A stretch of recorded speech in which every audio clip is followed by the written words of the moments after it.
تو اعوذ باللہ من الشیطان الرجیم، بسم اللہ الرحمن الرحیم۔ ڈے 18 سبق 18 ہمارا، یہاں پر نماز کے شرائط اور ارکان سے ہم ایک بار ریوائز کر لیں گے۔ آپ سب کو امید ہے کہ یاد ہو گئے ہیں۔ نماز کے فرائض میں سے 7 جو ہوتے ہیں وہ نماز کے اندر، جنہیں ہم شرائط کہتے ہیں، اور 6 نماز کے باہر جس کو ہم ارکان کہتے ہیں۔ ان میں سے کوئی بھی ایک اگر فوت ہو گیا، جان بوجھ کے ہو، قصدن ہو، انجانے سے ہو، کچھ بھی ہو، نماز فاسد ہو گئی، نماز کو لوٹانا پڑتا ہے۔ بدن کا پاک ہونا، کپڑوں کا پاک ہونا، سطر کا چھپانا، جگہ کا پاک ہونا، نماز کا وقت ہونا، قبلے کی طرف رخ ہونا اور نیت کرنا۔ اس کو ہم نے کل بھی ڈیٹیل میں ڈسکس کر لیا تھا کہ بدن کا پاک ہونا کس طرح سے ہے اور کپڑوں کا پاک ہونا کیسا ہوتا ہے، سطر کا چھپانا کسے کہتے ہیں، جگہ کا پاک ہونا، اور پھر نماز کا وقت ہونا، قبلے کی طرف رخ کرنا اور نیت کرنا۔ پھر ہمارا جو نماز کے اندر کے ہوتے ہیں 6 ارکان، ان میں سے اگر ایک بھی انجانے میں یا جان بوجھ کے فوت ہو جائے تو آپ کی نماز ٹوٹ گئی، بالکل بھی ہوئی نہیں نماز، آپ کو دہرانا پڑے گا۔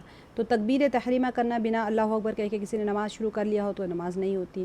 قیام کرنا یعنی سیدھا کھڑا ہونا، یہ بیمار کے لیے بیٹھ کے پڑھ سکتے ہیں، لیکن جو اچھا خاصا انسان صحت مند ہوتا ہے اس کے لیے قیام کرنا یا سیدھا کھڑا ہونا ارکان میں سے اگر نہیں ہوا تو پھر اس کا نماز نہیں ہوتی ہے۔ قرأت کرنا یعنی قرآن مجید کا کچھ حصہ پڑھنا اس میں قیام میں، اور پھر رکوع کرنا اور دونوں سجدے کرنا اور قائد آخرہ میں تشہد کی مقدار بیٹھنا، یہ ارکان میں سے اگر ان میں سے کوئی بھی چیز نہیں ہوتی ہے تو پھر آپ کی نماز نہیں ہوئی، جان بوجھ کے ہو چاہے انجانے سے ہو۔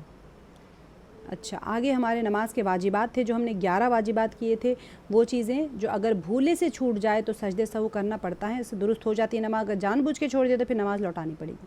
فرض نماز کی صرف پہلی 2 رکعتوں میں تمام نمازوں کی ہر رکعت میں سورہ فاتحہ پڑھنا، یعنی کہ فرض نماز آپ پڑھ رہے ہیں، ظہر کے 2 میں تو فجر کے 2 میں تو آپ نے ویسے ہی سورہ فاتحہ پڑھنا ہے، ظہر کی 4 رکعتوں کے شروع کے 2 رکعتوں میں آپ سورہ فاتحہ پڑھیں گے، عصر کی 4 رکعتوں میں آپ نے شروع کے 2 رکعت میں سورہ فاتحہ پڑھنا واجب ہے۔ اگر پہلی رکعت میں پڑھ لی سورہ فاتحہ، دوسری میں بھول گئے تو آپ نے پھر اس کو سجدے سہو کے ذریعے درست کرنا ہے۔ تو فرض نماز کی صرف پہلی 2 رکعتوں میں سورہ فاتحہ پڑھنا واجب ہے، ٹھیک ہے۔ دوسری تیسری چوتھی میں اگر آپ نہ پڑھے، پڑھنا سنت ہے، اگر نہ پڑھے تب آپ کا نماز خراب نہیں ہوگی۔ اب سنت میں اور نفل نمازوں میں تمام رکعتوں میں سورہ فاتحہ پڑھنا ہے۔ اچھا، فرض نماز کی صرف پہلی 2 رکعت میں اور تمام نمازوں کی ہر رکعت میں سورہ فاتحہ کے بعد ایک بڑی آیت یا 3 چھوٹی آیتیں پڑھنا واجب ہے۔ نہیں پڑھیں گے تو سجدے سہو، جان بوجھ کے نہیں پڑھے تو نماز چلی گئی، بھول گئے تو پھر سجدے سہو کے ذریعے نماز کو درست کیا جا سکتا ہے۔ تیسرا ہمارا جو واجب تھا، سورہ فاتحہ کو سورہ سے پہلے پڑھنا، یعنی کوئی ضم سورہ اگر آپ ملا رہے ہیں تو اس سے پہلے سورہ فاتحہ پڑھنا واجبات میں سے ہے۔ نہیں پڑھے، بھول گئے تو پھر آپ کو سجدے سہو ہوگا۔ قرأت کے بعد رکوع اور رکوع کے بعد سجدے میں ترتیب قائم رکھنا، یعنی قیام کیا، قیام میں قرأت پڑھ لی، پھر رکوع کیا، پھر سجدہ کیا۔ ایسے نہیں کہ قیام کے بعد سجدے میں چلے گئے، اٹھنے کے بعد رکوع کر لیا یا رکوع چھوڑ دی۔ اگر رکوع چھوڑ دیا تو نماز چلی گئی، نماز لوٹانی پڑے گی۔ رکوع اگر بھول گئے مثال، کیونکہ رکوع جو ہے ارکان میں سے ہے، اگر رکوع نہیں کیا، قیام کے بعد سیدھا سجدے میں چلے گئے تو پھر آپ کی نماز ہی نہیں ہوئی، کیونکہ ارکان ایک بھی رکن چھوٹ گیا آپ کا تو پھر آپ کی نماز نہیں ہوئی، چاہے بھولے سے ہو چاہے جان بوجھ کے ہو، آپ کو نماز لوٹانی پڑے گی۔ سجدہ ہی نہیں کیا، نماز نہیں ہوگی۔ 3 سجدے کر لیں گے تو پھر ٹھیک ہے، سجدے سہو کے ذریعے سے ہو سکتا ہے۔ 1 سجدہ کریں گے تو نماز نہیں ہوگی، کیونکہ 2 سجدے کرنا رکن ہے۔ قومہ کرنا یعنی رکوع سے اٹھ کر سیدھا کھڑا ہونا۔ عموماً رکوع سے اٹھنے سے پہلے جاتے ہیں سجدے میں بار بار یہ کہہ رہی ہوں کیونکہ عموماً یہ غلطی ہوتی ہیں لوگوں سے۔ میں نے بہت لوگوں کو دیکھا ہے کہ رکوع میں جا کے سیدھا نہیں کھڑے ہوتے، تھوڑا سا اٹھ کے پھر چلے آتے، کمر میں درد ہو رہا ہے، کوئی بھی وجہ ہو آپ کی، لیکن واجبات میں سے ہے آپ کو کمر میں اتنا شدید درد ہو رہا ہے تو چیئر پہ بیٹھ کے پڑھ لیں، لیکن اگر آپ واجب ہی چھوڑ دیں گے نماز کے تو پھر سجدے سہو کرنا پڑتا ہے۔ جلسہ کرنا یعنی دونوں سجدوں کے درمیان میں اطمینان سے بیٹھنا۔ تعدیل ارکان یعنی کہ 2 رکوع سجدہ وغیرہ اطمینان سے اچھی طرح کرنا۔ ہر جتنے بھی ارکان ہوتے ہیں رکن تمام جو ہمارے، اس کو صحیح طریقے سے آرام سے کرنا ہے۔ کوئی ویسے جلدی کرنی کیوں ہے، تھوڑا سا دھیان دینا ہے بس، ختم، اور کچھ نہیں ہے۔ تھوڑا آپ نماز کے پہلے 5 منٹ 2 منٹ پہلے مصلی پہ بیٹھ جائیں گے کہ بھائی، تو سجدے سہو ہوتا ہی نہیں ہے۔ انسان اتنا آرام سے نماز میں منہمک ہو جاتا ہے کہ پھر وہ غلطی کرتا ہی نہیں ہے۔ دونوں قاعدوں میں تشہد پڑھنا، نماز وطر کی تیسری رکعت کی دعائے قنوت پڑھنا، جو آج ہم انشاءاللہ کریں گے، اور لفظ سلام سے نماز کا ختم کرنا. یہ آگے کے 3 مردوں کے لیے، تو اسی لیے اس کو ہم چھوڑ دیں گے. سجدے سہو کے مسائل جو تھے، میں نے آپ لوگوں کو کہا تھا کہ اس کو اچھی طریقے سے پڑھ لیں. جو مسائل درپیش آتے ہیں، جس کو مسائل نہیں آتے ان کے سامنے اگر مسائل پڑھیں گے تو پھر وہ ان کے دماغ میں وہ شروع ہو جاتے ہیں، یہ تو نہیں ہوا مجھ سے، یہ تو نہیں ہوا، خواہ کے نہ جائیں. جس کو سچ میں واقع میں کوئی پرابلم ہوتا ہے سجدے سہو، یہ ارکان اگر آپ واجبات یاد رکھیں گے، اگر آپ یہ صحیح ہو رہے ہیں تو پھر آپ کو مسئلہ نہیں ہے. اگر آپ کو کہیں کچھ جھول کھا رہے ہیں تو مسئلوں میں دیکھ لیں، اگر آپ کو یہ سمجھ میں آ جائے تو ٹھیک ہے، ورنہ پھر آپ مجھ سے پوچھ لیجیے گا، میں بتا لوں گی. ورنہ یوزولی ہوتا یہ ہے کہ اگر میں بتا دوں کسی کو 2 رکعت 3 رکعت میں کنفیوژن ہو گیا، تو اب نیکسٹ ٹائم جب بندہ نماز کے لیے کھڑے ہوگا تو وہ سوچے گا کہیں مجھ سے تو کنفیوژن نہیں ہو رہا ہے، میں بھول تو نہیں گئی. خواہ کے اس میں نہ جائیں، کیونکہ پتہ ہے مجھے کہ زیادہ تر لوگوں کا یہ مسائل درپیش نہیں آتے، الا یہ کہ بالکل غافل پڑھ رہا ہے بندہ نماز، اس کو ہوش ہی نہیں ہے کہ نماز پڑھ رہا، اللہ کے لیے اللہ اکبر کر کھڑے ہو گئے، پتہ نہیں دماغ کہاں ہے، کچن میں میں نے کوکر کے اوپر گوشت رکھا ہوا ہے اور مشین چل رہا ہے، پیچھے گیٹ بھی کھولنا ہے، بچے بھی آنا ہے، اور پھر بچوں کو اسکول سے لانا ہے، بچوں کے بکس کو کور، اتنے دماغ میں کچرا چلتا رہے گا تو پھر نماز کہاں سے باقی رہی. اس وقت سجدے سہو ہوگا ہی ہوگا لازمی. تو کوشش کریں نماز میں کھڑے ہونے سے پہلے دل کو صاف ستھرا کر کے کھڑے رہیں، دماغ کو تھوڑا کلین کر لیں. میں اللہ کی بارگاہ میں کھڑی ہوں، اسی لیے ہم نے کیفیات پڑھے تھے. کیفیت کیا ہونی چاہیے، یہ کیفیات بہت اہم چیز ہے کہ میں اس رب کی بارگاہ میں کھڑی ہوں جس نے مجھے تمام نعمتوں سے نوازا ہے. جب کبھی آپ کا ذہن جائے نا واشنگ مشین میں کپڑے دھل رہے ہیں تو فوراً واپس لے آئیں، وہ واشنگ مشین جو عطا کرنے والا رب ہے اسی کے سامنے کھڑی ہوں میں آج. تو اللہ نے مجھے واشنگ مشین دیا ہے تو کپڑے تو دھلتے رہیں گے، اللہ مجھے نہیں ملے گا دوبارہ سے. تو یہ چیز اگر اللہ 70,000 نور کے پردے گرا کے اگر پلٹ جائیں تو پھر آپ دھوتے رہیں کپڑے پھر نماز میں. تو وہ سوچے کہ اللہ میں اللہ کے سامنے کھڑی ہوں، اس رب کے جس نے مجھے نعمتیں دی ہے کہ میں آج کھڑی ہو پائی ہوں مصلی کے اوپر. تو انشاءاللہ باذن اللہ کبھی بھی ذہن جائے گا نہیں اس طرف انشاءاللہ.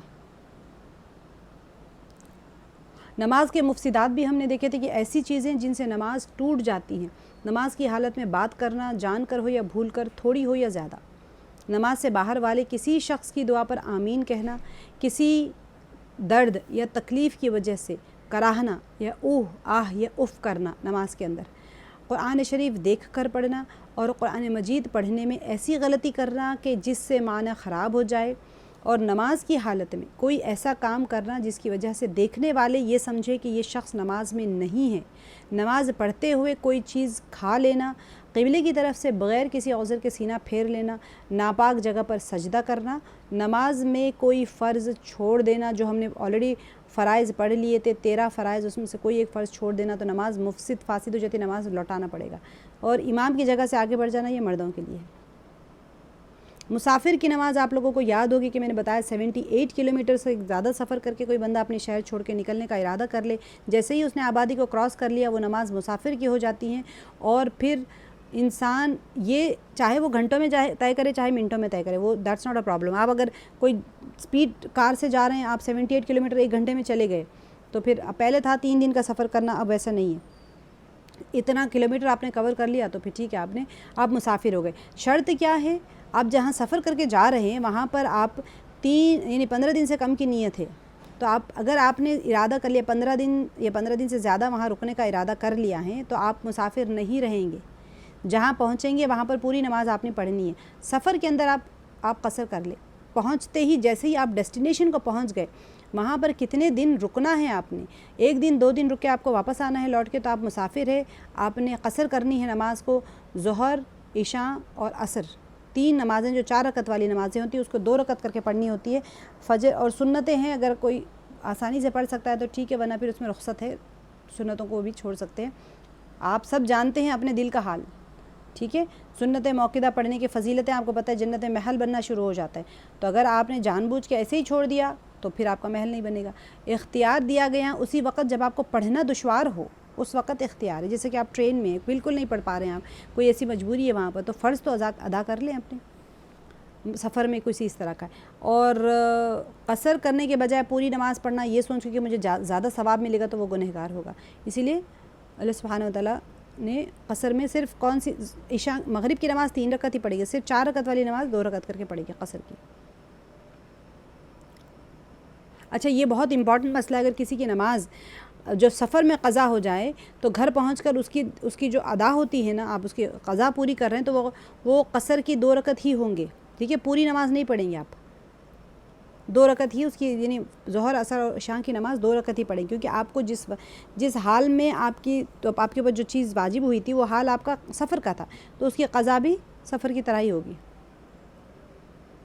یہ بھی آپ کا امپورٹنٹ تھا جماعت میں جو، تو اگر مسافر کسی مقیم امام کے پیچھے نماز پڑھے تو اس امام کے ساتھ 4 رکعت پوری پڑھے گا۔ اگر مسافر بیمار نہ ہو تو اس کے لیے ٹرین وغیرہ میں فرض نماز بیٹھ کر پڑھنا جائز نہیں ہے، بیمار نہیں ہے۔ تو آپ کو بیمار کی نماز کا بھی ہم نے ڈسکس کر لیا تھا کہ کن حالات میں نماز پڑھنا، یعنی کوئی انسان بیمار ہے تو اگر اتنی بیماری سخت ہے کہ یہ جو 4-5 کنڈیشنز بتائے گئے ہیں اس میں نماز بیٹھ کر پڑھ سکتے ہیں، کہ بیمار میں کھڑے ہونے کی طاقت نہ ہو، کھڑے ہونے سے سخت تکلیف ہوتی ہو،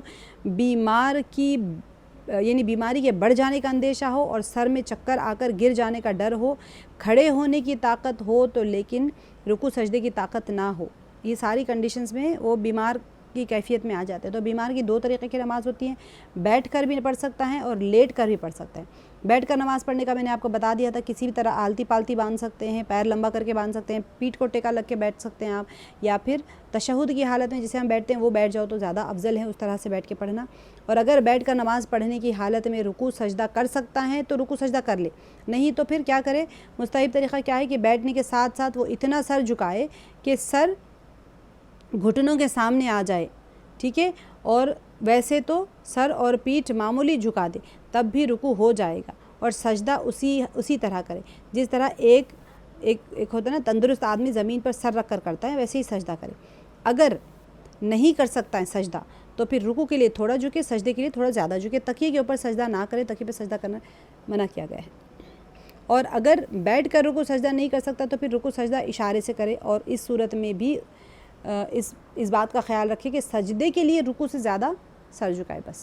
اچھا، لیٹ کر نماز پڑھنے کا بھی میں نے آپ لوگوں کو بتایا تھا کہ اگر مریض میں بیٹھ کر بھی نماز پڑھنے کی طاقت نہ ہو تو لیٹے لیٹے ہی نماز پڑھے۔ لیٹ کر نماز پڑھنے کی 2 طریقے ہیں، پہلے یہ میں نے آپ کو دونوں طریقے بتائے تھے کہ چت لیٹے اور پاؤں قبلے کی طرف کر کے، لیکن پاؤں پھیلائے نہیں، اس کو اٹھا لے گھٹنوں کی طرح، اٹھانے کے بعد میں سر کے نیچے تکیہ لگا لے تاکہ چہرہ قبلے کی طرف ہو جائے، اور رکوع سجدے کے لیے سر جھکا کر اشارے سے نماز پڑھے، یہ صورت افضل ہے، ٹھیک ہے۔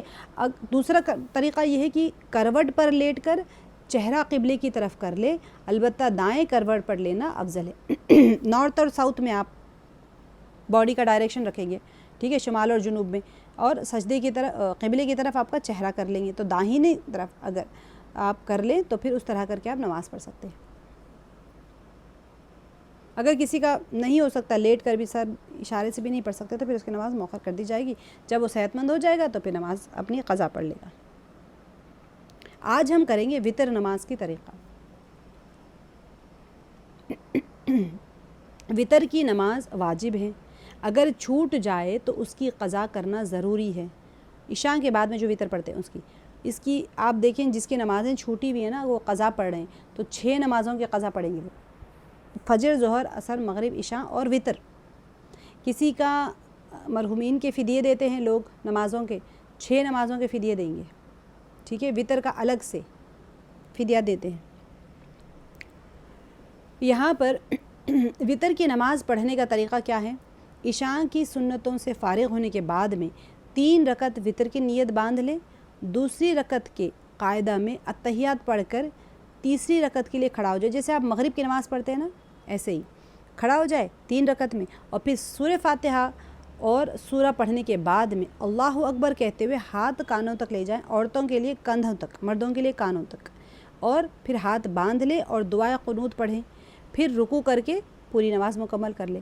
یہاں پر صرف فرق یہ ہے کہ آپ تیسری رکعت میں سورہ فاتحہ پڑھ کے پھر آپ سورہ پڑھ لیں، اس کے بعد میں آپ اللہ اکبر کر کے تکبیر کریں گے، 1 تکبیر، اور اس کے بعد میں ہاتھ باندھ لیں گے اور دعائے قنوت پڑھیں گے، اور جب نماز سے فارغ ہو تو پھر 3 مرتبہ پڑھ لیں سبحان الملک القدوس، یہ مسنون دعاؤں میں سے ہے، آپ پڑھ سکتے ہیں۔ اچھا، رمضان شریف میں وتر کی نماز جماعت کے ساتھ پڑھنا مستحب ہے، اس نماز میں امام کے ساتھ مقتدی بھی دعائے قنوت پڑھے، مردوں کے لیے، اگر عورتیں پڑھ رہے ہیں جا کے باجماعت تو پھر ان کے لیے بھی یہ ہوگا۔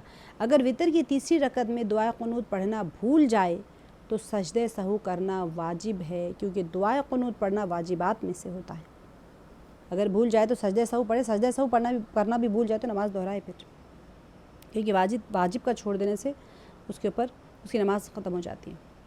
یہ وطر کے آج ہم دعا قنوت انشاءاللہ کریں۔ عیدین کی نماز کے لیے، عیدین کی نماز کا حکم یہ ہے کہ عیدین کی نماز، دیکھیں اسلام نے سال میں خوشی منانے کے لیے 2 دن مقرر کیے ہیں۔ ایک عید الفطر ہیں جو رمضان المبارک کے ختم ہونے کے بعد شوال کی پہلی تاریخ کو منائی جاتی ہے، دوسری عید الاضحیٰ یعنی بقر عید، ٹھیک ہے، جو ذی الحجہ کی 10ویں تاریخ کو منائی جاتی ہیں۔ ان دونوں عیدین میں بطور شکرانے کے مردوں پر 2 رکعت نماز ادا کرنا واجب ہے، اس میں جماعت کا ہونا شرط ہے، ٹھیک ہے، جماعت کا ہونا شرط ہے، بغیر جماعت کے عیدین کی نماز ادا نہ ہوگی، لیکن اس میں نہ اذان کہی جاتی ہے اور نہ اقامت، ٹھیک ہے۔ یہ 2 وجوہات سے جماعت کا ہونا شرط ہے، بغیر جماعت کے عیدین کی نماز ادا نہ ہوگی، اسی وجہ سے گھر میں عورتوں کا عید کا نماز پڑھنا ممکن نہیں ہوا اب، کیونکہ آپ کو جماعت نہیں مل رہی ہے گھر میں، اور بغیر جماعت کے نماز نہیں ہوتی ہے، تو اسی وجہ سے عورت گھر میں کیا کرے، کیونکہ یہ نماز جو ہے عیدین کی نماز بطور شکرانے کا ہے، ٹھیک ہے۔ اگر آپ مسجد جا کے پڑھ رہے ہیں مثال کے طور پہ تو ضرور جائیے،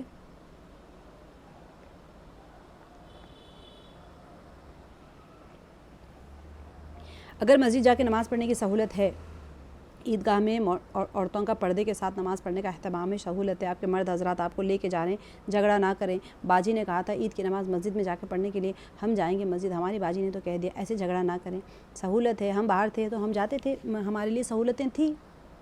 عید کی نماز پڑھنے کی مسجدوں میں بڑی بڑی عیدگاہیں ہوتی تھی، وہاں پر عورتوں کے لیے بہت اچھا انتظام ہوتا تھا، تو جا سکتے تھے، تو جا سکتے ہیں تو جائیں ضرور، جس کے پاس انتظام ہو۔ جس کے پاس انتظام نہیں ہو وہ آرام سے گھر میں، کیونکہ یہ نماز شکرانے کی ہے، تو آپ 2 رکعت شکرانے کی نماز پڑھیں، جیسے آپ چاشت کی نماز پڑھتے ہیں، اشراق کی، اس کے ٹائمنگز بھی ہے نا، اشراق کے بعد کے یعنی جو طلوع اشراق کا جو ٹائم ہوتا ہے اس سے لے کے زوال تک کا صلاۃ الظہر کا ٹائم ہے، وہ اس ٹائم میں آپ کبھی بھی پڑھ سکتے ہیں، تو آپ گھر میں چاشت کی نماز پڑھیں اور اشراق کی پڑھیں اور شکرانے کی نیت کر کے پڑھیں، لیکن فرق کیا ہوگا کہ تکبیرات زائد تکبیرات کے ساتھ نہیں ہوگی، نارمل نماز ہوگی آپ لوگوں کی۔ عیدین کی نماز کا وقت، کیونکہ آپ لوگ مسجد کو جا سکتے ہیں تو پھر آپ کو طریقہ پتہ ہونا چاہیے، اسی لیے میں بتا رہی ہوں۔ دونوں عیدوں کی نماز کا وقت طلوع آفتاب کے 20 منٹ بعد شروع ہوتا ہے اور زوال آفتاب سے پہلے ختم ہو جاتا ہے، ٹھیک ہے۔ اب اس میں کیا ہے، اشراق کے جب سے اشراق کا ٹائم شروع ہوا تب سے لے کے جب آپ کا چاشت کا ٹائم ختم ہو رہا ہے تب تک، یعنی 2 نمازوں کے پیریڈ میں بیچ میں آپ عیدین کی نماز پڑھ سکتے ہیں۔ عیدین کی نماز کا طریقہ کیا ہے، عیدین کی نماز عام نمازوں کی طرح پڑھی جاتی ہیں، فرق صرف اتنا ہے کہ اس میں 6 تکبیریں زیادہ ہیں، 3 تکبیریں پہلی رکعت میں ثنا کے بعد کہی جاتی ہیں اور 3 تکبیریں دوسری رکعت میں قرأت کے بعد رکوع سے پہلے کہی جاتی ہیں۔ اس میں مختلف طریقے ہیں، اس میں یہ طریقہ بیان کیا گیا ہے۔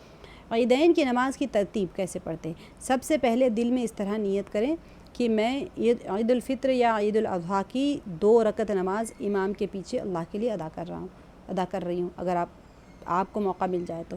اگر امام ہو تو نماز، اگر آپ نہیں جا رہے مثال کے طور پر بچوں کو سکھا دیں، اگر امام ہو تو نماز پڑھانے کی نیت کرے، پھر دونوں ہاتھ کانوں تک اٹھائے اور اللہ اکبر کہتے ہوئے ہاتھ باندھ لے۔ یہاں یہ پہلی تکبیر نہیں ہے، اندر آئے گی، نماز کے اندر آتی ہیں عیدین کی تکبیرات۔ پھر ثنا پڑھے، جب ثنا پڑھے تو پڑھ چکے تو پھر دونوں ہاتھ کانوں تک اٹھائے اور اللہ اکبر کہتے ہوئے نیچے چھوڑ دے، باندھنا نہیں ہے۔ پھر دوسری مرتبہ دونوں ہاتھ کانوں تک اٹھائے، اللہ اکبر کہتے ہوئے چھوڑ دیں۔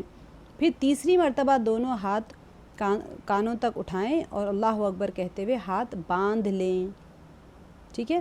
پھر امام تعوذ، تسمیہ، سورہ فاتحہ اور سورہ پڑھے۔ ثنا کے بعد میں آپ نے 3 تکبیریں زائد کی، تیسری تکبیر اللہ اکبر کے بعد میں ہاتھ باندھ لیا، تعوذ، تسمیہ، سورہ فاتحہ اور سورہ پڑھیں اور مقتدی خاموشی سے سنیں، امام کے پیچھے کچھ نہیں کرنا، آپ نے چپ چاپ کھڑا ہونا ہے۔ پھر رکوع سجدہ کرے، یہ 1 رکعت ہوئی۔ اب ہم نے خاموشی ہونا ہے تو پھر سیکھنا کیوں نماز، سیکھنا اس لیے کہ تکبیرات کب کرنے نہیں پتہ، اسی وجہ سے۔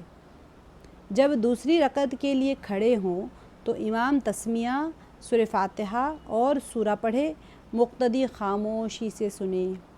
پھر سورہ پڑھنے کے بعد اللہ اکبر کہتے ہوئے دونوں ہاتھ کانوں تک اٹھائے اور نیچے چھوڑ دے۔ اسی طرح دوسری اور تیسری مرتبہ اللہ اکبر کہتے ہوئے ہاتھ کانوں تک اٹھائے اور چھوڑ دے. پھر 6 تکبیرات ہو گئے زائد، دوسری رکعت چل رہی ہیں. پھر چوتھی مرتبہ بغیر ہاتھ اٹھائے اللہ اکبر کہتے ہوئے رکوع میں چلا جائے. ٹھیک ہے، بغیر ہاتھ اٹھائے اللہ اکبر کہتے ہوئے پھر رکوع میں چلے جائے. بقیہ نماز جو ہماری ہوتی ہے روزانہ کی اسی طرح پڑھ لے.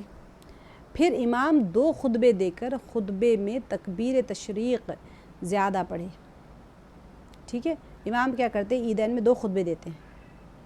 ایک ہمارا جمعہ کا ایک خطبہ ہوتا ہے، امام 2 خطبے دیتے ہیں عیدین میں، اور 2 خطبوں کے درمیان میں تسبیح تشریق. ابھی دیکھیں ذوالحجہ کا مہینہ آ رہا ہے، آپ میں سے کوئی حج کو جا رہے ہیں جان پہچان کے تو پھر بتائیے گا، میں انشاءاللہ اس کے لنکس شیئر کر دوں گی آپ لوگوں کو. اور حج میں اگر کوئی مسافر اپنے گروپ میں سے کوئی حج کر رہا ہے تو پھر ہم لوگ سوچ لیتے ہیں حج کا بھی پروگرام کا بنائیں، لیکن پتہ نہیں کوئی جانے والے ہے نہیں ہے. دیکھتے ہیں اللہ تعالیٰ آسانی فرمائے اس کے اوپر بھی.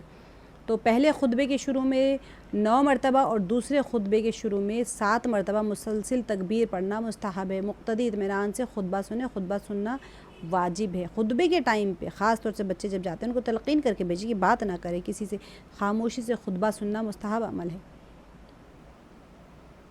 خطبہ سننا واجب ہے، وہ امام کے لیے مستحب ہے کہ وہ اس طرح کے تکبیریں پڑھے.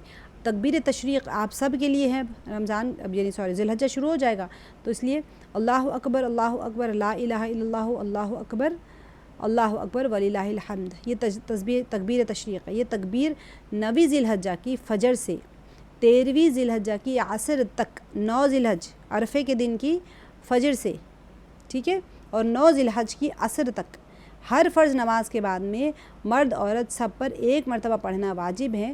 مرد بلند آواز سے پڑھیں گے اور عورتیں آہستہ پڑھیں گے. گھر میں آپ نماز پڑھتے ہیں تب بھی آپ کے لیے تکبیر تشریق ہے. اللہ اکبر لا الہ الا اللہ اللہ اکبر وللہ الحمد. عیدین کی تکبیرات جو ہوتے ہیں وہی ہے یہ تکبیر تشریق. ایام تشریق 9 ذی الحجہ کی پہلی تاریخ سے شروع ہوتے ہیں اور 13 ذی الحجہ کی عصر تک ہر فرض نماز کے بعد میں پڑھنے کا ہے. مرد بلند آواز سے پڑھیں گے، عورتیں آہستہ پڑھیں گے. اچھا، یہ ہمارے کلمات کا تھا. آپ لوگ کو سب کو یاد ہو گیا ہے. کیفیات روزانہ پڑھنے کے لیے میں نے کہا سورہ فاتحہ کی کیفیت ہے، رکوع کی تسبیح ہے، قومے کی کیفیت ہے، رکوع کی تسبیح دونوں بھی، اور قومے کی تسبیح. سجدے کی کیفیت بھی آپ کو، کیفیات بہت امپورٹنٹ ہے، کیفیات کو ترک نہ کرے. سجدے کی تسبیح ہے. پھر تشہد کی کیفیت ہم نے کل کر لی تھی کہ ہم کس طرح سے اپنی جانی مالی قولی عبادتیں، بدنی عبادتیں اور مالی عبادتیں ہم نے سب کی سب اللہ سبحانہ و تعالیٰ کی طرف صرف کر دیا ہے. اللہ تعالیٰ کا شکر ادا کرنا ہے کہ اللہ تعالیٰ نے ہم سب کو توفیق عطا فرمائی ہے. اور صالحین کے جو راستے ہیں اس کے اوپر ہم اپنے آپ کو جانچیں، اپنا پرکھ لیں کہ اپنا تعلق صالحین کے راستے کے صالحین سے ہے یا نہیں ہے. تو اللہ سبحانہ و تعالیٰ سے اس پہ چلنے کے لیے آسانی اور کی دعا کریں. آگے تشہد کا ہم نے پڑھ لیا تھا کہ التحیات کہ سبھی قولی عبادتیں للہ اللہ کے لیے، والصلوات اور سبھی بدنی عبادتیں، والطیبات. میں نے آپ کو بتایا تھا کہ عبادتیں 3 ہوتی ہیں، قولی ہوتی ہیں، بدنی ہوتی ہیں، مالی ہوتی ہیں. قولی عبادتیں ساری کی ساری جو ہم زبان سے کرتے ہیں کہ نماز پڑھنا، ذکر کرنا. نماز پڑھنے میں قولی عبادتیں اور بدنی دونوں آ جاتے ہیں کیونکہ آپ زبان سے بھی تو پڑھ رہے ہیں. قرآن کی تلاوت کرنا، ذکر کرنا، امر بالمعروف اور نہی عن المنکر کرنا، یعنی لوگوں کو اچھائی کی باتیں بولنا، گناہوں سے روکنا لوگوں کو، یہ ساری چیزیں قولی عبادتیں ہو جاتی ہیں. ٹھیک ہے، للہ اللہ کے لیے ہیں. والصلوات اور سبھی بدنی عبادتیں، جسم سے ہونے والے تمام عبادتیں جو ہوتی ہیں، جیسے کہ اب نماز ہے، روزہ بھی جسم کا ہوتا ہے نا، حج ہے، اور جہاد فی سبیل اللہ ہے، لوگوں کی خدمت کرنا ہے، کسی کے لیے کام حلال روزی کمانے کے لیے اپنے جسم کو لگانا ہے. یہ ساری چیزیں جو ہے بدنی عبادتیں ہو جاتی ہیں. والطیبات اور تمام مالی عبادتیں. تمام مالی عبادتوں میں سب سے پہلے آ جائے گا آپ کی کہ صدقہ ہے، زکوٰۃ ہے، صدقۃ الفطر ہے، واجبات اور نافلہ صدقات ہے. اور پھر اپنے اولاد کے اوپر خرچ کرنا، مال بچوں کے اوپر خرچ کرنا، والدین کے اوپر، پڑوسیوں کے اوپر مال کا خرچ کرنا، عشر کے طور پہ خرچ کرنا، کسی کو قرض دینا، کسی کو قرض دے کے مہلت دینا ان کو. یہ تمام چیزیں مالی عبادتیں، اور بہت ساری مالی عبادتیں ہوتی ہیں. تو قولی، بدنی، مالی عبادتیں سب کی سب اللہ کے لیے ہے، للہ. ٹھیک ہے. السلام علیکہ، سلام ہو آپ پر، علیکہ آپ پر. کس کو کہا جا رہا ہے؟ نبی پاک صلی اللہ علیہ وسلم کو. ایھا النبی، اے نبی صلی اللہ علیہ وسلم. ورحمۃ اللہ، اور اللہ کی رحمت ہو، وبرکاتہ اور برکتیں اللہ تعالیٰ کی. السلام علینا، سلام ہو ہم پر، وعلی عباد اللہ الصالحین اور اللہ کے نیک بندوں پر. عبادی اللہ کے عباد اللہ کے نیک بندے، اشہدو یہاں سے تو آپ سب کو بتایا میں گواہی دیتا ہوں اللہ الہ کہ نہیں ہے کوئی معبود، لا الہ نہیں ہے کوئی معبود الا اللہ سوائے اللہ کے، و اشہد ان اور میں گواہی دیتا ہوں محمد صلی اللہ علیہ وسلم عبدہ و رسول اللہ کے بندے اور رسول ہیں۔ یہ ہمارا تشہد ہو گیا مع ترجمہ، ٹھیک ہے۔ اب ہمارا درود شریف کا ہم نے دیکھ لیا تھا کہ خیال کرے کہ نبی پاک صلی اللہ علیہ وسلم کی جو اللہ تعالیٰ کے تک ہماری جو رسائی ہے، کیسے ہم اللہ تعالیٰ تک پہنچ پا رہے ہیں، یہ اصل میں سب سے بڑی قربانی ہے نبی پاک صلی اللہ علیہ وسلم کی اور تبلیغی کوششیں ہیں۔ تو کیا ہوتا ہے، اللہ تعالیٰ ہی آپ کی مشقتوں اور احسانات کا بدلہ دے سکتے ہیں، لہٰذا کیا کرنا چاہیے، دعائے رحمت،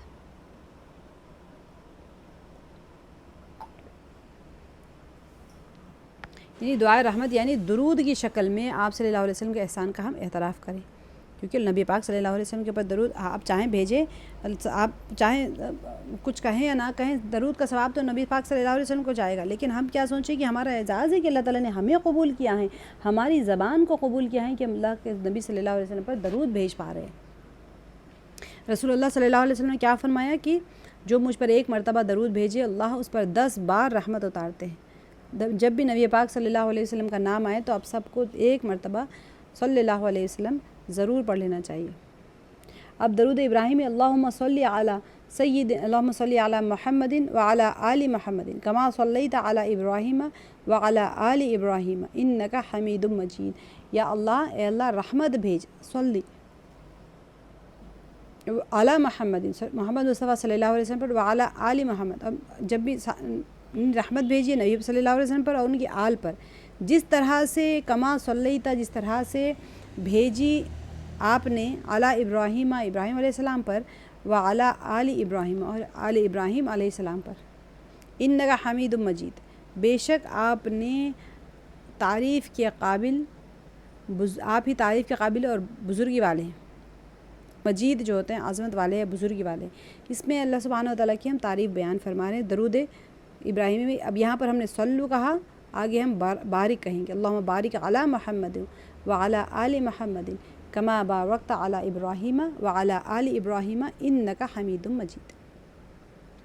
دعائے معصورہ کا بھی ہم نے کل دیکھ لیا تھا کہ اللہم انی ظلمت نفسی، اس کے اندر ہم اپنے گناہوں سے استغفار کر رہے ہیں کہ اللہ بے شک ظلمت ظلم کیا میں نے نفسی اپنی جان پر، ظلمن کثیرن بہت بڑا ظلم، یہ بہت زیادہ،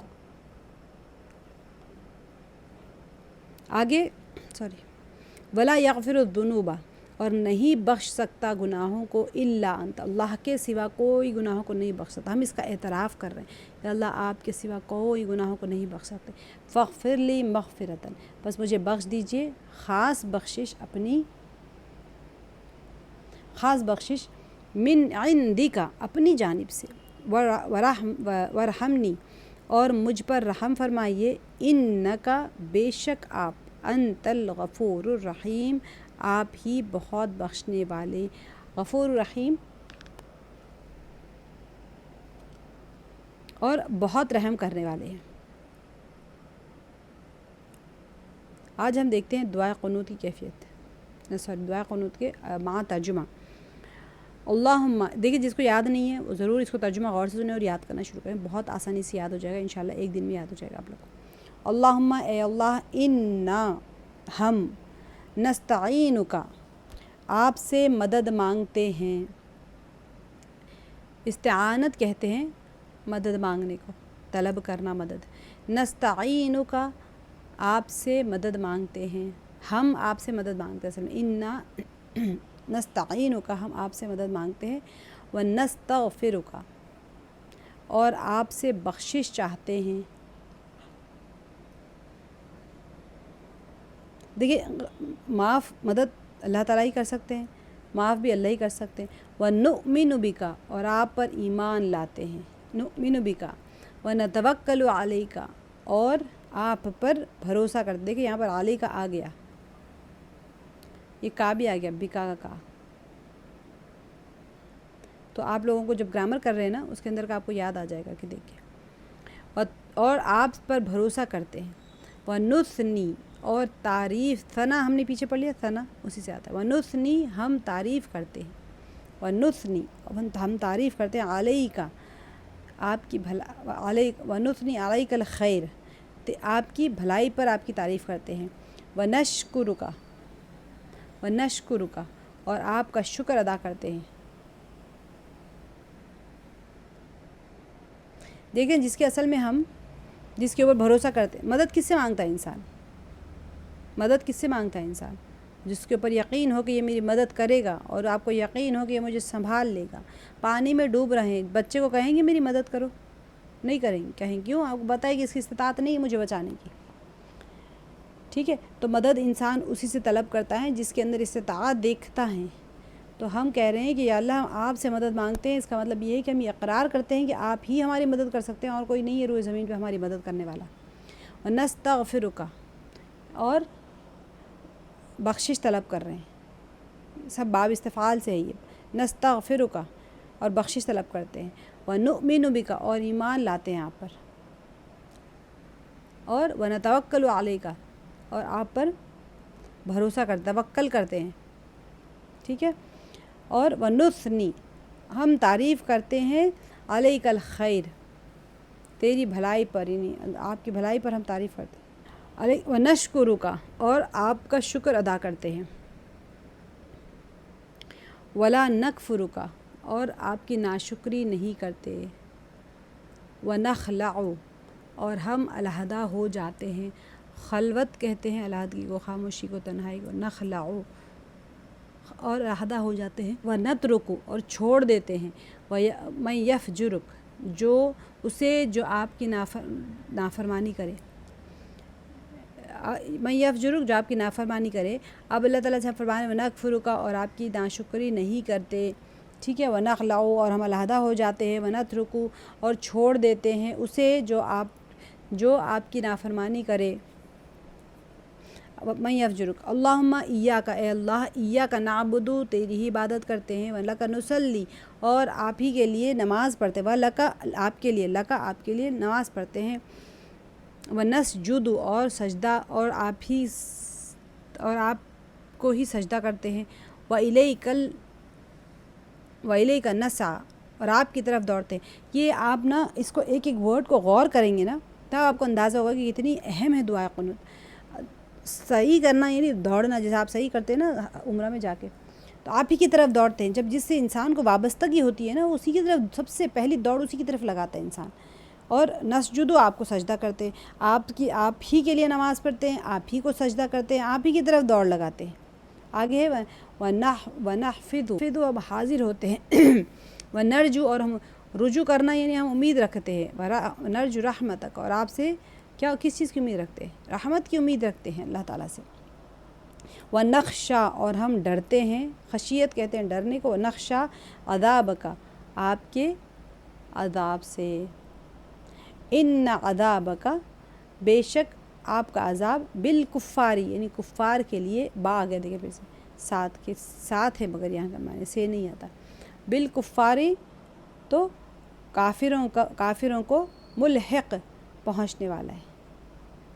یہ بہت ان عذابک بالکفار ملحق بے شک تیرا عذاب کافروں کو پہنچنے والا ہے۔ اب جس کی یاد نہیں ہے دعائے قنوت وہ لکھیں، اس کے اندر 13 واو آتے ہیں، ٹھیک ہے؟ تو آپ لوگ کاؤنٹ کریں اور لکھیں، ایک لائن جس کو یاد نہیں ان کو کہہ رہے میں 2 لائن یاد کریں، اور روزانہ 2 لائن ہی پڑھتے رہیں، 2 لائن ہی پڑھتے رہیں، 2 لائن ہی پڑھتے رہیں، پھر 3 لائن یاد کریں، پھر 4 لائن یاد کریں، پھر 5 لائن یاد کریں، اس طرح کر کے یاد کریں جس کو یاد نہیں ہے۔ دیکھنے میں مشکل لگتا ہے لیکن بہت آسان ہے، یاد ہو جائے گی جلدی انشاءاللہ باذن اللہ۔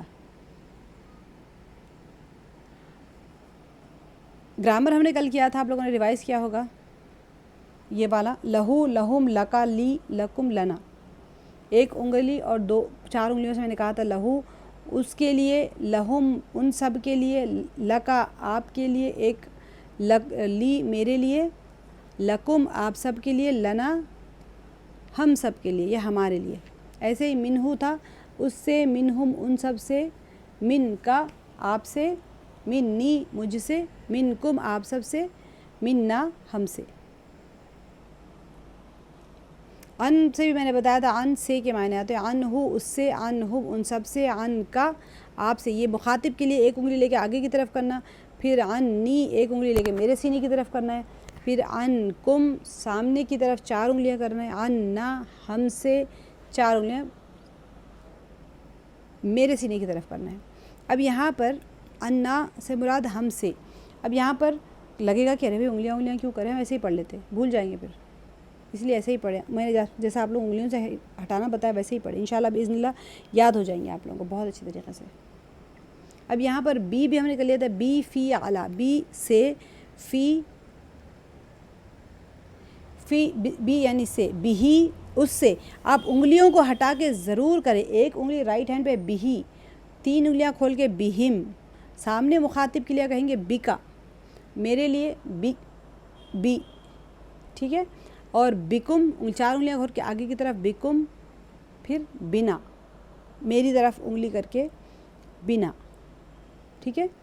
ایسے ہی فی ہم نے کل کر لیا تھا. یہ میں، فی ہی اس میں، فی ہی ان سب میں، فی ہی یہ سوری فی کا آپ میں. اب دیکھیں آپ سوچیں گے یہاں پر باجی نے تو ہو بتایا تھا، پھر یہ نیچے آتے آتے ہی کیسے بن گیا؟ ہم تھا نا یہ ہم، پھر یہاں آتے آتے ہی کیسے بن گیا؟ ہی اور ہم. کیونکہ عربز میں ایک بات ہوتی تھی، جب پڑھنے میں ذرا جو چیز مشکل دکھتی تھی وہ اس کو چینج کر لیتی تھی. تو اسی وجہ سے بہی ہے، یہ بیہو نہیں ہے. میننگ نہیں چینج ہو رہا ہے، بیہو بنے گا نہیں، ہے بہی رہے گا ہمیشہ. اچھا علی، علیہ، علیہم، علیکا، علیہ، علیکم، علینا. یہ بھی ہم نے کل فنگر مومنٹ کے ساتھ کر لیا تھا. پر اب ہم نے دیکھا تھا ربی ہی، ربی ہا، سوری بہی بہا. یہ بہا کیا ہے؟ مذکر ہے بہی. اب ہر جگہ جہاں مذکر ہوتا ہے وہاں مؤنث بھی ہوتا ہے. میں نے آپ کو بتایا تھا کہ میسکولین اور فیمینائن جنرل چلتا رہتا ہے. اب یہ تو نہیں کہیں گے کہ وہ لڑکی جا رہا تھا نہیں، تو آپ دیکھیں گے نا پانی میں لڑکا تیر رہی تھی، اب کیسے لگے گا بولیں گے تو سننے میں بھی تو عجیب لگتا ہے نا. تو پھر اسی وجہ سے عربز میں مذکر اور مؤنث کے ساتھ میں اسی کی ضمیر استعمال ہوتی ہے. ہر لینگویج میں بھی ایسے ہی ہوتی ہے. بہی بہا، فیہی فیہا، علیہ علیہا. اب آج دیکھیں ہمارا آج کا جو سبق ہے الا، مع، اندی، اندا. یہ سارے ریوائز کر رہے تھے ہم تک. الا، مع، اندا. اب دیکھیں اس کا الا کہتے ہیں طرف، الا کہتے ہیں طرف. انا للہ و انا الیہ راجعون. انا للہ و انا الیہ، الا. اب یہ اس کو ہاتھ سے ملاتے ہیں تو کیسا بنے گا؟ الیہ، اس کی طرف. انگلی سے کریں آپ لوگ، سب لوگ کریں اپنی اپنی جگہ پر. آپ لوگ کریں گے تبھی تو آئے گا. رائٹ ہینڈ کی فرسٹ فنگر کو رائٹ ہینڈ کی طرف پلٹائیں اور کہیں اس کی طرف ایک انگلی سے. ساتھ ساتھ میرے کریں الیہ، اس کی طرف. 4 انگلیاں کھول دیں. الیہم، ان سب کی طرف. آگے کی طرف ایک انگلی. الیکا، میری طرف ایک انگلی. الیہ. کر رہے ہیں سب لوگ آپ لوگ؟ الیہ، الیہم، الیکا، الیہ. اب الیکم 4 انگلیاں کھول کے آپ سب کی طرف کریں سامنے مخاطب. الینا 4 انگلیاں کھول کے میری طرف کر لیں، ہماری طرف. ٹھیک ہے. جب تک آپ لوگ ایکشنز نہیں کریں گے، پڑھیں گے تو کتاب میں رہ جائے گا، ذہن میں نہیں جائے گا کچھ بھی. اسی لیے الیہ، الیہم، الیکا، الیہ. ٹھیک ہے. اب الیکم، الینا. سب لوگ اپنی اپنی جگہ کریں. بہت امپورٹنٹ ہے، جب یہ آ جائے گا آپ لوگوں کو تو بہت ساری چیزیں آ جائے گی قرآن پاک میں. آگے دیکھیں ساتھ، مع، ان اللہ مع الصابرین. اللہ تعالیٰ مع کہتے ہیں ساتھ کو، بے شک اللہ تعالیٰ صبر کرنے والوں کے ساتھ ہے. معہ بہت بار آتا ہے قرآن میں. معہ، اس کے ساتھ. معہم، ان سب کے ساتھ. معکا، آپ کے ساتھ. انگلیوں کو رکھیں، انگلیوں کے ساتھ کریں. اس کے ساتھ، ایک انگلی کے ساتھ رائٹ ہینڈ کی طرف. معہ، اس کے ساتھ. معہم، ان سب کے ساتھ. 4 انگلیوں کو کھولے رائٹ ہینڈ کی طرف. معہم. مع کا، ایک انگلی کے ساتھ سامنے کی طرف مخاطب. مع کا، آپ کے ساتھ. اکیلے بیٹھ کے کرے کچھ بھی نقصان نہیں ہوگا، کوئی آپ کو پاگل نہیں کہیں گے، بولے تو بولنے دیجیے. اللہ کے سامنے بندہ پاگل بن جائے تو کیا ہوا؟ اب سوچیں کہ دیکھنا لے یہ کیا کر رہے ہیں، انگلیاں ہلا، کوئی بات نہیں، اتنی بڑی چیز آپ کو آ جائے گی جب آپ ترجمے کریں گے. میں وہاں بار بار اس کو ریپیٹ کر کے آپ کا ریوائز کرواتی رہوں گی. جب ہم لوگ جب تفسیر کے ترجمے کریں گے آیتوں کے تو آپ کو اتنا اچھا لگے گا، ارے اس کا بھی ترجمہ مجھے آ گیا، اس کا بھی آ گیا. جب کبھی آپ دعا پڑھیں گے آپ کو لگے گا کہ مجھے تو اس کا ترجمہ آ گیا ہے. معہو، ایک انگلی سے رائٹ ہینڈ کی طرف، معہو اس کے ساتھ، تھرڈ پرسن ہوتا ہے، اس کے ساتھ. معہم، چاروں انگلیاں کھول دیجئے، ان سب کے ساتھ. معاکا، آپ کے ساتھ، سامنے والے کی طرف انگلی کر کے کہیے، معاکا آپ کے ساتھ. معی، میرے ساتھ. اپنی سینے کی طرف ایک انگلی کر لیں. معاکا، معی. معاکم، آپ سب کے ساتھ، چاروں انگلیاں کھول کے سامنے کی طرف، مخاطب کی طرف. معاکم، آپ سب کے ساتھ. معنا، ہمارے ساتھ. ٹھیک ہے، ایک اور بار پڑھ لیجئے، معہو، معہم، معاکا، معی، معاکم، معنا. معہو، اس کے ساتھ، معہم، ان سب کے ساتھ. معاکا، آپ کے ساتھ. معی، میرے ساتھ. معکم، آپ سب کے ساتھ. معنا، ہمارے ساتھ. مع کا مطلب کیا ہے؟ ساتھ، ساتھ. اب دیکھیں یہاں پر کم ریالن عندک، عندہ یہ ورڈ آپ ضمیروں کے ساتھ میں 197 ٹائمز آ رہا ہے. عندہ، ٹھیک ہے، یہاں عندہ ہی نہیں ہے، عندہ ہے، اصل میں وہ ہو ہی رہتا ہے. ٹھیک ہے، لیکن ثقل کی وجہ زبان میں تھوڑی سی ٹنگ ٹوسٹ نہیں ہونا. عربز کو بہت آسانی چاہیے، ذرا کہیں ٹنگ ٹوسٹ ہو رہا تو اب زبر زیر بدل لیتے ہیں. ہم نہیں بدل سکتے، وہ رولز ہوتے ہیں. عندہ ہی نہیں ہوگا، وہ عندہ ہوگا، کیونکہ ان کو اوپر سے ہو پڑھ لینا آسان ہے، زیر سے پیش پہ لے کے جانا ان کو تھوڑا ثقل پڑتا ہے زبان میں. اسی لیے تو قرآن پاک کو جب دیکھے تو سجدوں میں گر گئے تھے. یہ کیسا کلام ہے، یہ کیسا کلام ہے. اس میں تو وہ نہیں ہوتا نا، ثقل نہیں آتا. کسی بھی آیت کو آپ پڑھیں مشکل نہیں لگتی. وہ اتنی موٹی کتاب آ گئی، نہ زبان پہ بھاری نہ پڑھنے میں بھاری. اور قرآن پاک میں ایسے رائمنگ جا رہے ہیں تو رائمنگ ہی چلے جاتے ہیں. بعض صورتوں میں چھوٹے ورڈز کی رائمنگ ہے تو ساری رائمنگ ہوگی، بڑے ورڈز کی رائمنگ ہے تو ساری رائمنگ ہوگی. اور کیسے مطلب وزن قائم رہتا ہے نا آیتوں کا. یہ آپ ہم نہیں پہچان سکتے، عرب سے پہچانتے. اسی وجہ سے ان کو گھٹنے ٹیک دیے تھے کہ یہ ایسا کلام تو انسان کا ہو ہی نہیں سکتا. عندہ، اس کے پاس. عندہم، ان سب کے پاس. عندک، آپ کے پاس. عندی، میرے پاس. عندکم، آپ سب کے پاس میں. اور عندنا، ہمارے پاس. اب دیکھیں علامہ عندہ کو ریوائز کرتے ہیں. ربہ، جو ہم نے پہلے کر لیا اب تک اس کو دیکھ لیتے ہیں. ربہ، اس کا رب. ٹھیک ہے، ربہا، اس عورت کا رب. کیونکہ میں نے آپ کو بتایا تھا کہ ہا کی ضمیر مؤنث کے لیے آتی ہے، ہو کی ضمیر مذکر کے لیے آتی ہے. ربہا، اس عورت کا رب. اسی طرح الیہ، اس کی طرف. الیہا، اس عورت کی طرف.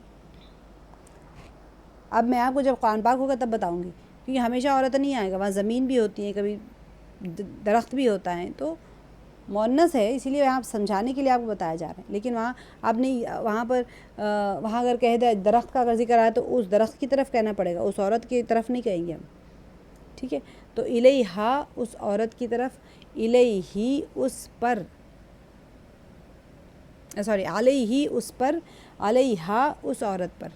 عندہ، اس کے پاس. عندہا، اس عورت کے پاس. اس سے ہمارا تھوڑا مشکل لگا. دیکھیں تھوڑا سا نا کیا ہوتا ہے، ہمارا جو دماغ ہوتا ہے نا، ماشاء اللہ لا قوت الا باللہ، بہت زیادہ پاورفل ہوتا ہے، بہت پاورفل. آپ سوچیں شروع میں آپ لوگ جب کلاس کرنے بیٹھے تھے اس وقت آپ لوگ کو چھوٹی چیز یاد کرنا بھی مشکل لگتا تھا. اتنی مشکل چیز دے دیا باجی، اتنی مشکل چیز. اس کے بعد میں آپ لوگ کیسے یاد ہوا ساری چیزیں. ایسے ہی میں نے آپ کو کل بھی بتایا تھا کہ انسان جب یاد کرتا ہے تو کیا ہوتا ہے، آج پڑھے وہ کب تک یاد رکھ سکتا ہے.